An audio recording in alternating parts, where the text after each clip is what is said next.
we're gonna watch this super scary video, guys, called Disturbing Mysteries That Were Solved. Now, I know about disturbing mysteries, I'll be honest. Some people be going to, you go to like a bathroom at Walmart or something.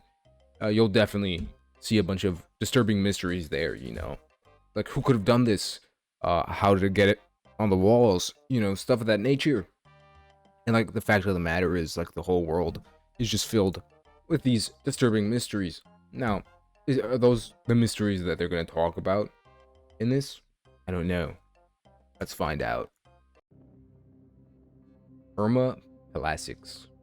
It was November 6th, 1999, when two mysterious men set into motion a plan that they had been scheming for several weeks. In Canberra, Australia, lived an elderly couple named Gregor and Irma Plastics. Around 9:30 p.m., the two masked men forced their way into the couple's home and ran towards Gregor and Irma. After tackling them to the ground, they bound both their hands and legs before demanding money and valuables. Gregor and Irma tried to resolve the situation by saying that they didn't have anything of worth inside their home. This led to the men savagely beating the elderly couple and resorting to ransacking the home in an effort to find cash and jewelry. Now, bro, I don't know how old these people are that are doing this. I mean, but like, bro, why would you, like, these people wouldn't even like mess with someone like my age, or like even like someone who's an adult of normal age, I guess. They're always trying to find like elderly people. Those are, they're victims and stuff like that. Those people are miserable, bruh. Like, you are genuinely a dork if you try to like target specifically old people. I get it. They probably have the most money. Yeah, they're pretty defenseless. But beating them up is like, bro, you're sick in the head if you be beating up on old people. Now, some old people be saying some crazy stuff, Now, I don't think that warrants violent of any, like, a violent response of any kind.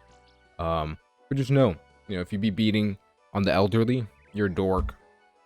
The burglars eventually found exactly what they were looking for and sprinted out of the house afterwards. Gregor then called out for Irma once the thieves left, but got no response. His heart began to race as he struggled to free himself, but luckily he did break free from the cable ties and duct tape. He ran over to the hallway to find his wife motionless, lying on the ground. It seemed that Irma's injuries were far worse than Gregor's own. Immediately after seeing his wife and getting no response out of her, Gregor rushed to call authorities. Medical officials arrived and determined that 72-year-old Irma had already died. Officials later revealed that she had sustained a broken...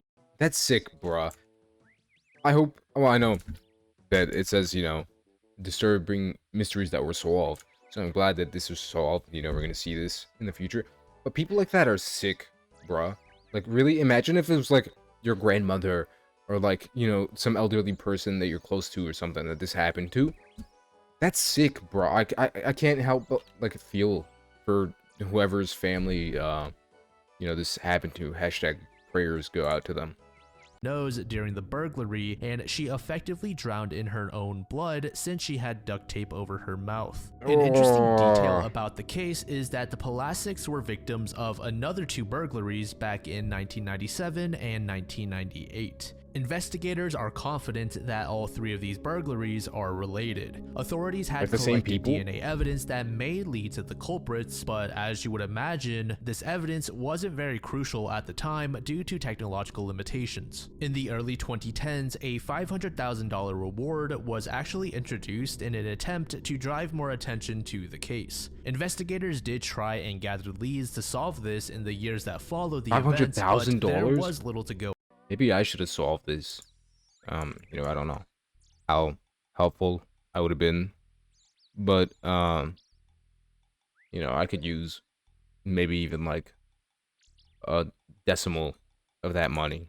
But yeah. off of. Aside from Gregor himself, there were no witnesses. Then in 2019, a certain individual's DNA was stumbled upon by police, and they realized that it was a match to the DNA found back in 1999 at the Polasik's house. This individual was a man named Stephen Fabrizi, who was 68 years old when he was linked to the burglary. Stephen wasn't confronted until 2023, but in September of that year, he did admit to being at the Polasik's residence on the night of Irma's death. While he did admit that the purpose of the break-in was to steal valuables, he would deny having been involved in any sort of assault or murder. Stephen was later charged for Irma's murder. In court, prosecution brought up a prior conviction against Stephen where My bad.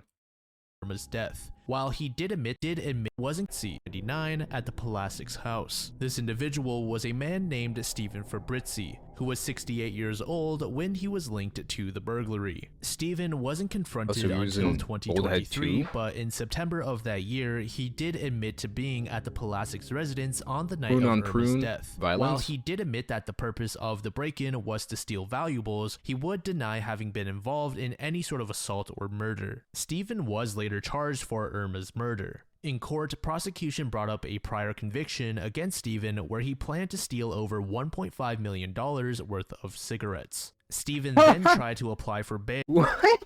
No. That's crazy. Because, he didn't even want to, like, even sell him off or something. He just wanted it, to boof on himself, That kind of reminds me, there's this, paraplegic man. Well, he's not paraplegic. He can walk. Barely, though. He survived 2 strokes. I know he wants to go to Puerto Rico, is what he told me. I don't know why. He used to work down in California when he had his first stroke. I help him cross the street sometimes. He asks me for money. He's like, hey, you got $1? Hey, I never have $1, okay? Because I know what you're going to spend those dollars on. The thing you asked me before the dollar, which is, do you have a ciggy? No, dude, I don't have either of those. Now, one time I helped him cross the road to this bench that he likes to sit on, and all the cars were stopping and stuff like that because he is a very slow man. He shuffles and stuff like that. People could see, they're like, oh, this dude's helping out some old dude cross the street or whatever. And then the guy bent over, like in the middle of the street, and he got like a cigarette butt. It was like a roach, bro. I had like 1 hit left on it, and then he got up. It took like a whole minute for him to bend over, get it, and then a whole maybe 2 more extra minutes for him to actually like, finish crossing the road onto the bench. The cars were just sitting there, bro. That was like a crazy moment in time. Like, how do people get so addicted to like these stuff that they'll like do stuff like that? In this case, I guess like murder an old lady, bruh. I mean, to be fair, he's old too, but that's no excuse, bruh. That just means like you should understand how hateful it is, like you're a dude beating on a woman, bruh. Like, of course, maybe you beat the husband and stuff like that, but you beat her up and killed her, bruh. That's insane, bruh. These people are sick. I don't know, what really goes in your brain that gets you to think, oh yeah, I'm gonna break in for some ciggies and kill this lady for no reason, bruh. That's like embarrassing, truly, bruh. It just shows how addicted you are, bruh, and how much of a dork and a geek you ultimately are. Look at that dude, bruh. That guy probably sat in lunch by himself, bruh, in school, at his work. Like, he had no one, bruh. Like, you could just tell this dude's just a grade A loser, bruh.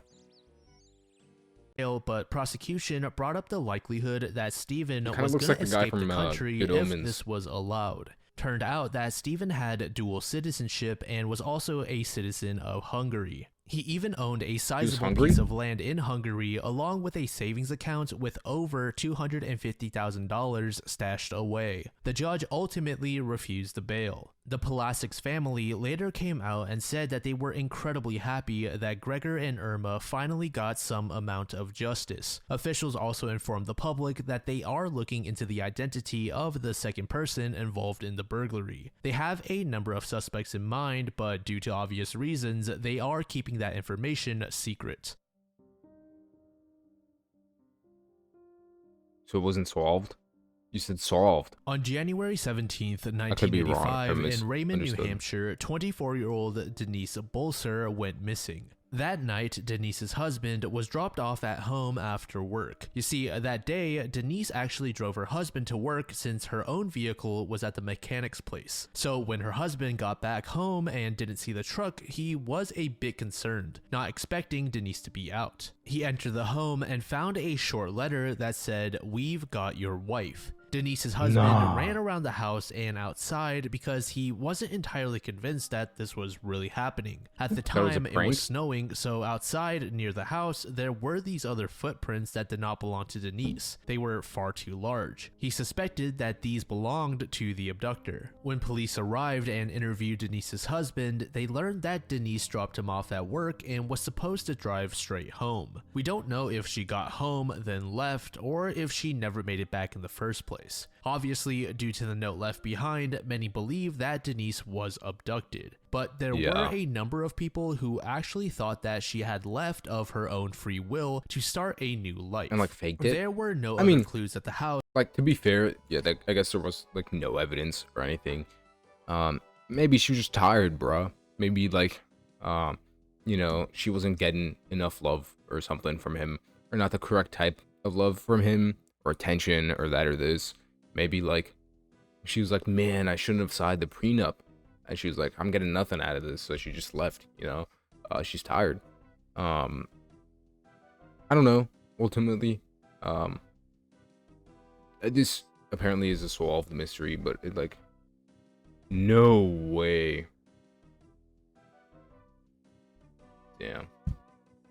Okay, guys.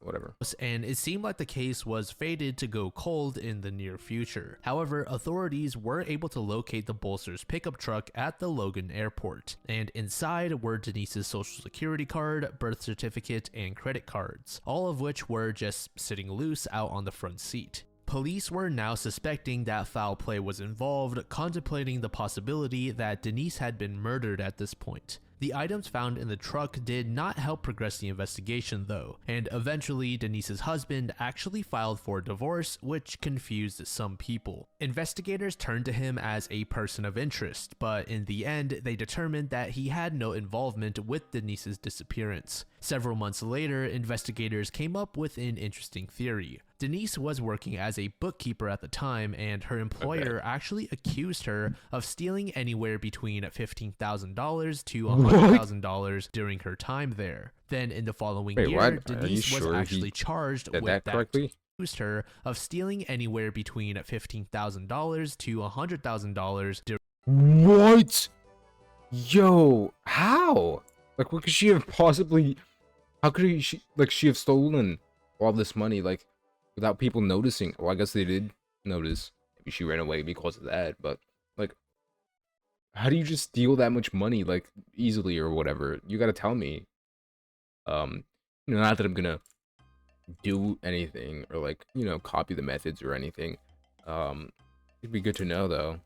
during her time there. Then in the following year, Denise was actually charged with that crime. But of course, it was made in absentia. And with this charge, police were led to assume that Denise actually did just abandon her old life and there was no foul play involved. When her family was informed of this, they were shocked, not believing that she was this kind of person. In 1993, the embezzlement charges were actually dropped, but investigators exhausted their list of leads and the case went cold. Although it did seem like most people agreed that Denise was still alive. One state trooper was quoted saying, "There was no information ever uncovered that would lead us to believe that she was deceased." In 2002, authorities got a streak of luck. A private investigator named Shirley Casey was looking into Denise Bolser and made a connection to an address in Florida. There was a home registered under the name Denise, and this woman just so happened to have the same birthday as Denise Bolser. Okay. Police eagerly jumped at this information and paid a visit to the Florida address. And what do you know? They found Denise Bolser, whose last name was now James. She was 42 years old in Wait, 2002, what? Really? and when asked why she ran away, Denise said that her life was in danger. Here we find out that her disappearance was indeed related to embezzlement. According to Denise, Denise, her former boss, threatened to kill her. This company was actually owned by the boss's wife, and he was forcing Denise to steal money here and there by manipulating the books. Denise claimed her boss What? literally said, "You're gonna be dead in 2 days." As for that Oh. note in the house, Denise admitted to writing it herself. After this revelation, She should've Denise told was her husband or potentially something. going to face federal charges for using a false social security number and living under a fake identity. So after nearly 2 decades, the missing Denise Bolser was found alive. As for what happened to her boss, I couldn't find any concrete information as to what happened to him.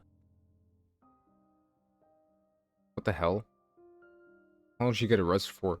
Oh no, this is Kenyatta gonna be Odom, sad. often referred to as Kiki, was a 5-year-old murder victim whose remains were found near Millwood, Georgia in December of 1988. Initially, her identity was also unknown, and it wouldn't be until 2022 when a name was linked to the victim. On December 21st, 1988, a trucker was making his way through Ware County, Georgia, when he noticed a TV in the forest next to Duncan Bridge Road. Inside the TV cabinet was a suitcase producing a foul stench. The trucker was immensely curious at this point, so he pulled out the black suitcase and realized that it was cemented shut. Using force and some hard objects found nearby, he was able to break the seal open, which exposed a duffel bag crumpled up inside. But without having to open up the duffel bag, the trucker saw what looked like a human. He puked and ran off back to his truck, where he called police. When authorities arrived, they opened up the duffel bag to reveal a small African-American girl wearing white thermal. That's disgusting, man. Not really, like, well, obviously someone has to have, someone has to have something wrong with them, murder children or whatever, but really, like, I'm just curious, like, what runs through someone's head to do such a thing. You just murder a child, maybe murder someone else, like, whatever. You can genuinely have not justifiable reasons, but like it can at the very least be like a hear me out, it's like, oh, this dude was smashing my wife. Yeah, well, you probably shouldn't kill the dude smashing your wife, you probably shouldn't kill yourself. And don't listen to Family Guy either. Family Guy Peter Griffin funny moments, number 11. You probably shouldn't kill your wife over that too. You just don't kill nobody, bro. Like, it's just like that easy, probably. And like, here's what I'm saying, bro. Why kill someone when you can just simply not? Like, I feel like the risk versus reward is like non-existent. It's high risk versus no reward. Like, you killed someone, especially with a child. It's like, what reward do you get? Unless, like, maybe the child's possessed or something. Hypothetically, if a child's possessed with, the Antichrist, you probably still shouldn't kill it. But if you do, like, you killed the anti-demon hell person individual, I don't know where I'm going with this. I saw a movie one time. Pajamas. They estimated that she was anywhere between 4 and 7 years old. She weighed about 30 pounds and was just under 3 feet tall. Investigators were not able to determine a cause of death, but after examination, they ruled out the inclusion of a firearm or knife. Again, this little girl was unable to be identified at the start, so she was referred to as Baby Jane Doe or Christmas Doe by locals. Not a single good lead was found at the site, which dragged the case out for years. In 2009, the National Center for Missing and Exploited Children released a digital image of the little girl. Another decade later, medical officials were finally able to get a solid lead. Through genome sequencing, they determined that this girl likely had relatives in Albany, Georgia. However, it seems that investigators either didn't follow up on this or failed to actually locate these family members. Then in 2022, investigators would get a big break in the case. The digital recreation of the girl's face was still being shared across the US. One day in December of that year, someone saw it and called police and said that they recognized the girl, or at least they thought so. They said the girl looked strikingly similar to someone she knew who disappeared decades ago. Back in the 80s, the caller was friends with this one little girl. One day, when she What? asked the girl's mother Oh, where she had gone, the mother said she was sent off to live with her father and would not be returning. The name the caller gave did the was mom Kenyatta kill her? Odom. Finally, authorities had an actual name, and soon after, they confirmed that the victim was a match, and she was 5 years old at the time of her death.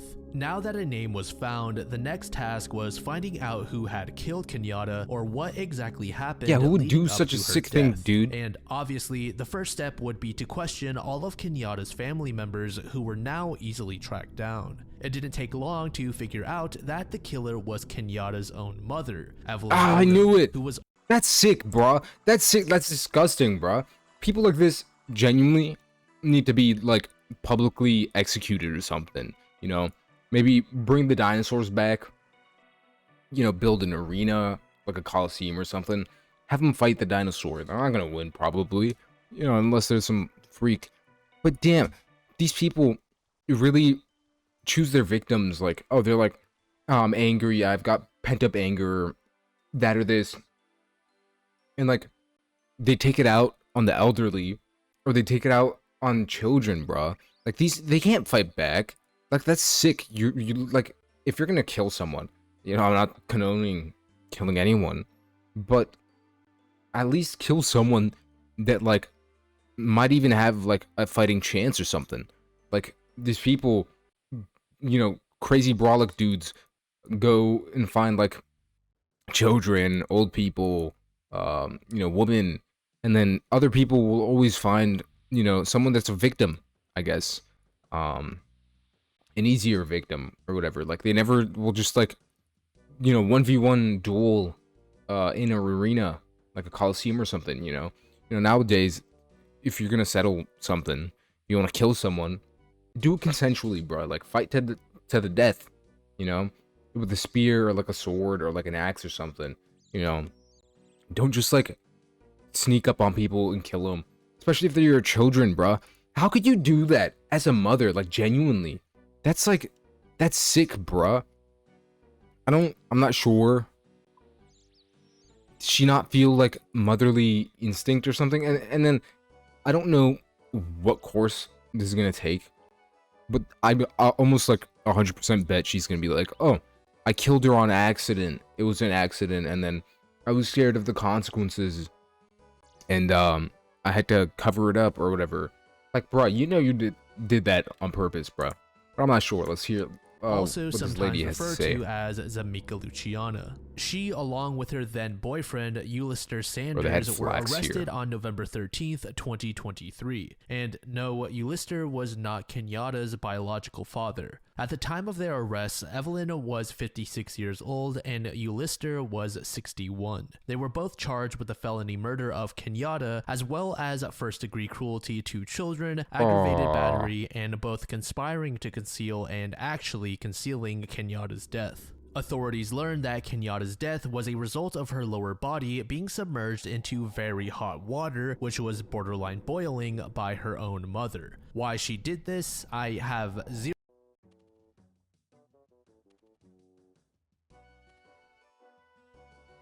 That is vile. That's sick. That's disturbing, bruh. That is, oh my god. These people are like, oh, that's sick, bruh.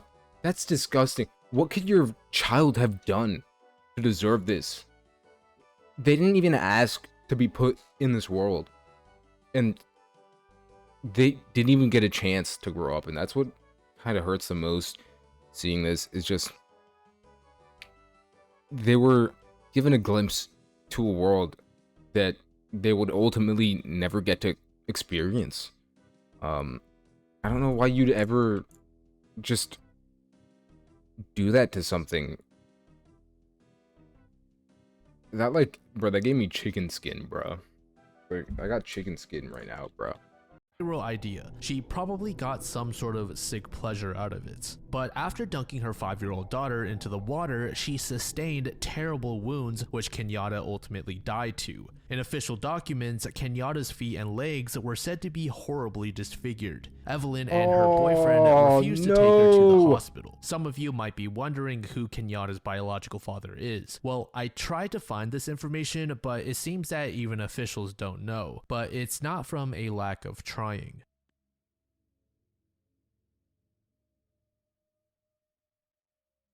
That was the This next saddest case one for takes us to sure. Wichita, Kansas in the year 1989. 20-year-old Krista Martin would find herself in the middle of a terrible encounter that ended her life. Her friends and family described her as a rather shy person that often kept to herself. Rarely did she ever go out. When she wasn't at home, Krista was more than likely at work, which was at Kansas Blueprint. She was hustling. Krista was raised in Hayesville, Kansas, but after graduating high school in 1987, she moved into an apartment in Wichita. Just weeks after moving into her new space and being fired from her job, Krista No. was tragically murdered. In September 1989, a disturbance at For Krista's what? apartment prompted one of her neighbors, Beverly Orth, to call the police. From her window, Beverly saw two men outside Krista's apartment around 3 to 4 a.m. in the morning. The men were engaged in a loud, heated argument, shouting at each other. One of them was heard saying, "Why did you have to hit her?" while the other responded, "Because she's a woman and deserved it." Fast What forward the to- hell?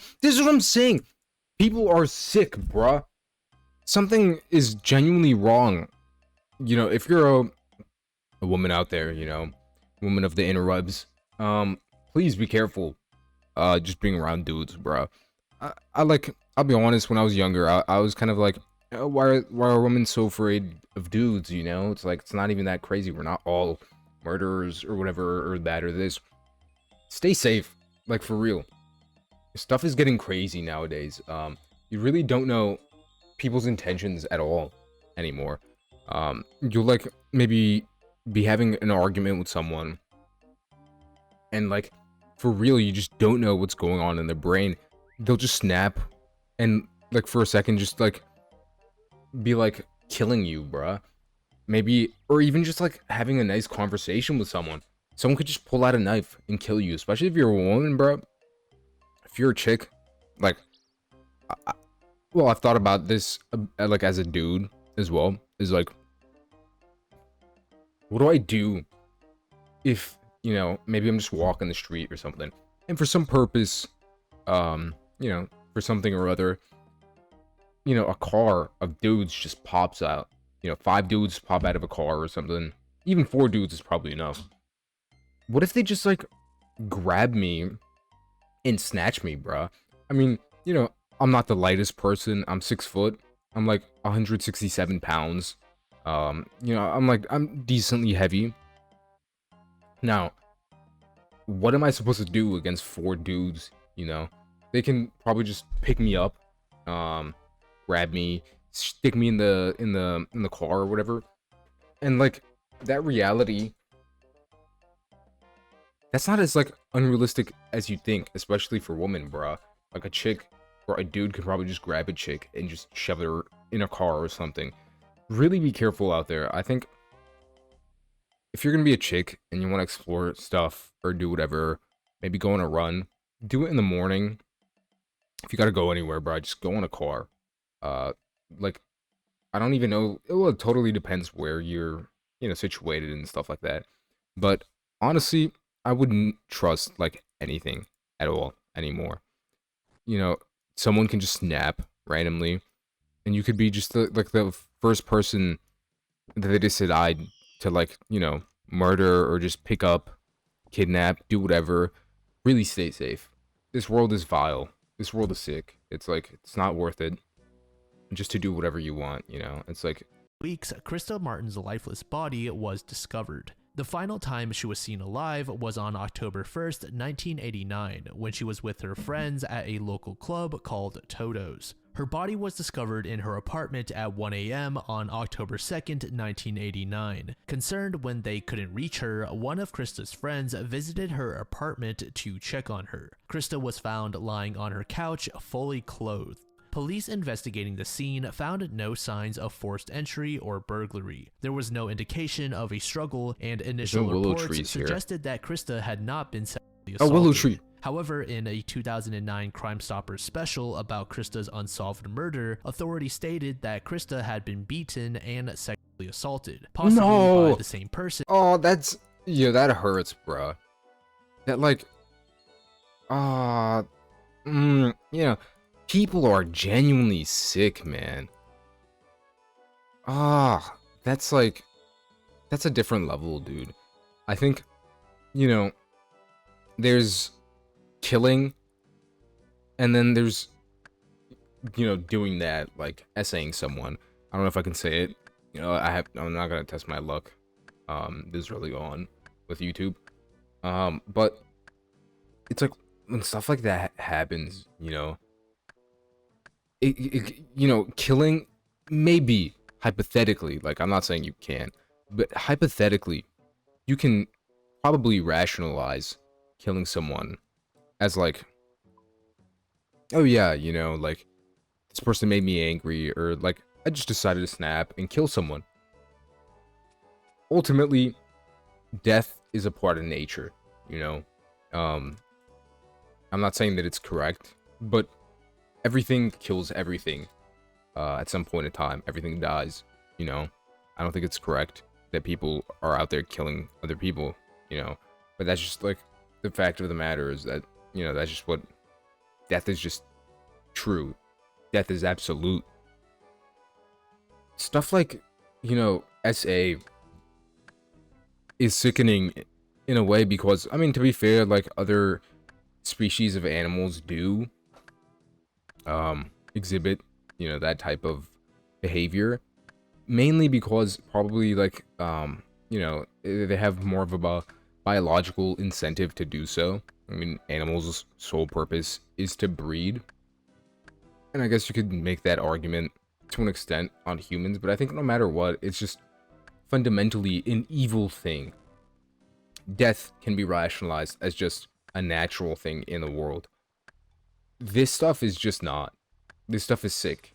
Like, and seeing that happen, whether it was, you know, before she died, or, you know, posthumously, posthumously, um, it's still sick. It's still just, you gotta be a different type of person to be doing that, bruh. And that, like, that low-key is just, that low-key breaks my heart. I'll be honest. This video is really hard to watch.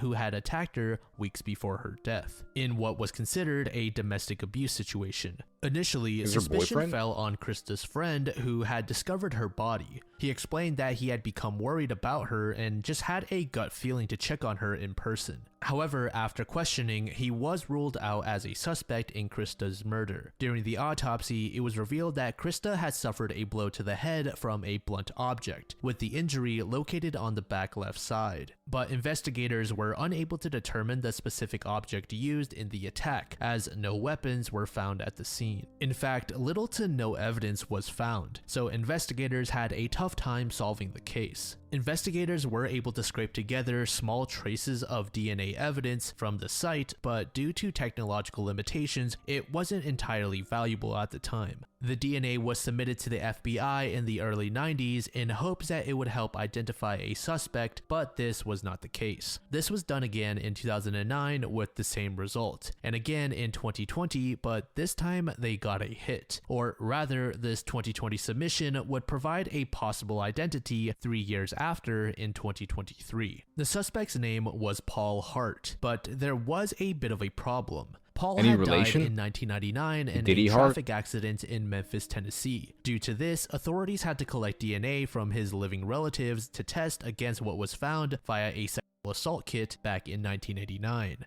It was found that at the time of the murder, Paul lived nearby Krista, just a few minutes away actually. Unfortunately, as you'd expect with Paul being dead, authorities couldn't really paint a clear picture to the exact way events unfolded on the night of Krista's death. but they were certain that Paul was the true culprit. When the evidence and facts were brought to Sedgwick County District Attorney Mark Bennett, it was concluded that if Paul was alive, the charges would be filed against him. But since he is dead, the case was to be cleared. Krista's niece, Ember, said the following after learning about the conclusion. "I am glad we can finally move forward and have peace knowing that Krista's murderer is not walking around free or amongst us. Again, we extend our heartfelt gratitude to everyone involved in bringing justice to Krista's case. She deserves so much more out of this life than what she ended up with." Now, if you recall earlier, I mentioned that Krista's friend reported seeing two men outside the window. It is believed that Paul was one of these two men, but it is entirely possible that that event was not related to the actual murder at all. So if Paul was one of the men, we don't know the identity of the other individual. But then again, we don't know if this second guy actually played a role in Krista's death, because literally all we have to go off of is one line of dialogue. You know what? I think, I'll be honest, I totally think it was two guys, bro. I don't think it was just one guy. Also, no, I don't think, I mean, you know, not to totally disregard whatever her relatives say, because ultimately, like, you know, what her relatives say means, you know, a million times more than what I have to say. But no, I don't think it's a good thing that he's not walking amongst us anymore. I mean, in a sense, yeah, because he's not causing more harm or something. But retribution never came. And that's like a very kind of cold thing of the world, I think. Stuff like that can just happen. And without really any consequences or any justice towards, I mean, to be fair, like, stuff like that happens all the time without any justice being served at all. And that's kind of sick. I don't like to think about that often, but the fact that that's just the case is just really disturbing, really depressing. Hashtag stay happy, guys. In Sullivan County, New York, in 1975, there was a 36-year-old woman named Flora Stevens who worked at the Concord Hotel. On August 3rd of that year, Flora's husband, Robert Stevens, dropped Flora off at a hospital in Monticello for a scheduled appointment. Robert kissed his wife goodbye and told her that he'd be back soon to pick her up. He drove off, ran some errands, and went back to the hospital to pick up Flora. Minutes passed and there was no sign of her. Robert found this odd, but waited a bit longer. Flora never showed up. Something had gone terribly wrong. Robert searched the area and asked the staff where his wife was, but no one knew. He then called police to report his wife missing, and they too had no explanation. It really seemed like Flora had vanished into thin air. Over the years, investigators returned to this missing persons case to try and find some leads, but the investigations never got far. Fast forward to September of 2017, it seemed like the case had its first big breakthrough. The Sullivan County Sheriff's Office received a call stating that there was what seemed to be human remains in the southern part of Orange County. Officers sped off to the location in question and found the remains. At a glance, the remains did resemble Flora, but that really wasn't saying much. Some days passed and this lead turned out to not be related to Flora at all. However, investigating these remains led to a new lead. Detectives Rich Morgan and Ed Klaus were rummaging through various databases and noticed that Flora's social security number was being used, specifically in Lowell, Massachusetts. Furthermore, the name it was under was Flora Harris. Investigators... I'm sorry for telling you this, or stopping the video to tell you this. You know, I'm sorry to break it to you. Massachusetts does not exist. Now, like, I know a guy from Maine. You know, the only reason I bring that up is because, you know, Maine, Massachusetts, they kind of sound similar to me, in a sense. But anyways, that's so they stole her cards. Wait, did I understand that correctly? Down to the social security number was being used, specifically in Lowell, Massachusetts. Nah, that's always been scary to me. Now, don't lose your social security. I remember one time when I was little, I took my social security in like a little pouch because my mom gave it to me after we went to the doctor's office, like appointment. Then we went on a walk, and then I ran away. I like ran around. I was like, ah, guys, I'm a dumb kid doing whatever, stupid children do. And I dropped the thing, and I didn't realize I dropped it because I guess it was in my pocket and it just like fell out. Then I think my stepdad was really mad. He was like yelling at me. He's like, you're fucking stupid piece of shit. You know, retrospectively, I understand why he was, very mad. I had lost my social security. Now, um, he searched like for 3 hours around that neighborhood. He found it, thank God. Now it's somewhere upstairs. My grandmother holds it for me because I'm not responsible enough to hold it. Please don't lose your social security. I mean, in this case, I guess. Oh, Jeannie. I guess in this case, it's like, to be fair, like what could she do? She probably got murdered, and then the dude took like her identity or whatever. But as long as you're not getting murdered, please take care of your social security. You don't want no one taking your identity and doing some fraud with it or whatever, because then you'll be tied back to that, and people will be like, yo, what? They're gonna see the tattoo on your wrist with the number and stuff like that. They're gonna be like, yo, you totally scammed me that one time, bro. Or like, yo, don't I know you from somewhere? Like I've seen your number somewhere. To be fair, I think the only people who had numbers on their wrist now control the world or something. So I don't know. Let me know about that in the comments down below.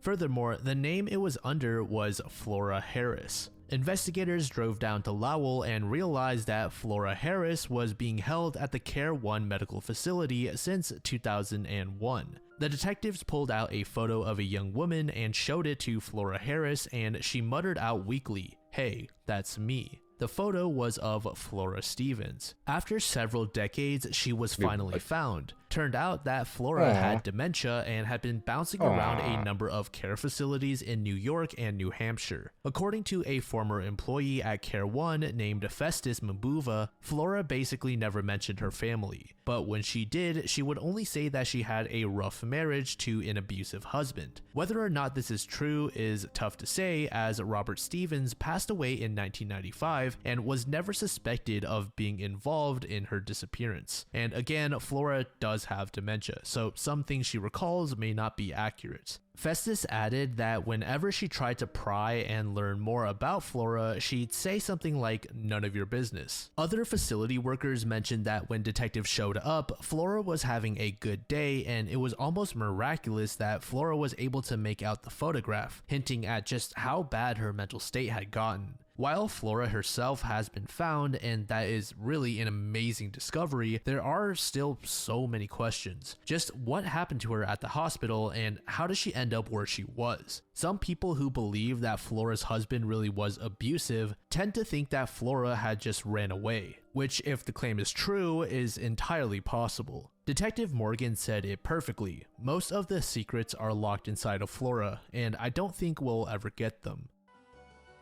Okay, so like some of these are just not solved completely, I guess. But that makes sense. The last one's kind of cute.